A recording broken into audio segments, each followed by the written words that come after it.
have a stronghold within my marketplace.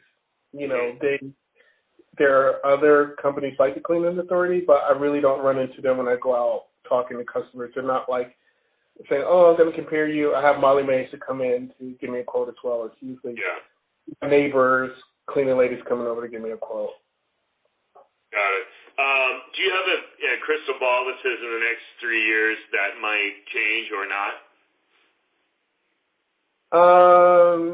No. I think they'll not have no clue. I think one of the things that happens, you know, how we do get customers from the independents is a lot of times they become unreliable because they either had family obligations, you know, that they needed to meet, or they just grew tired because they're an independent person and never have time off to be able to do anything else, you know.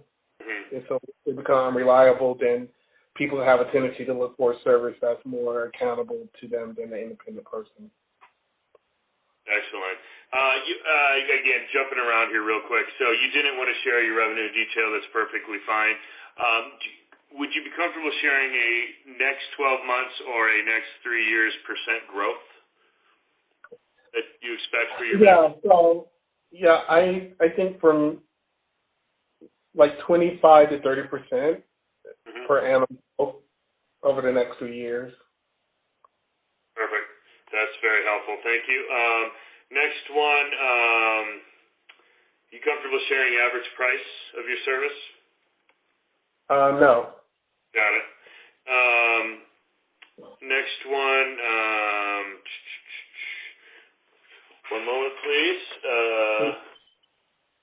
Thinking of your territory, is there still room for you to grow your business, or would you have to buy adjacent or new territories? I guess it just really depends.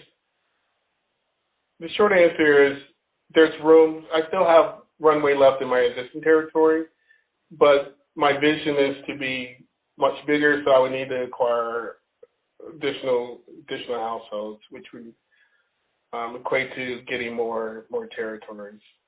Got it. Exactly. Thank you. And then that helps. That's what I was looking for.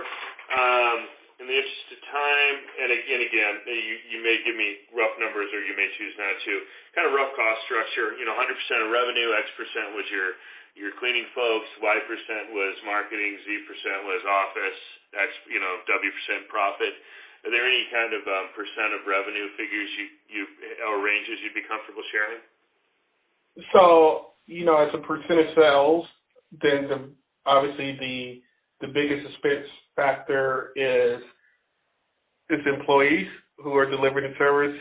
Next would be marketing, which is, the marketing expense.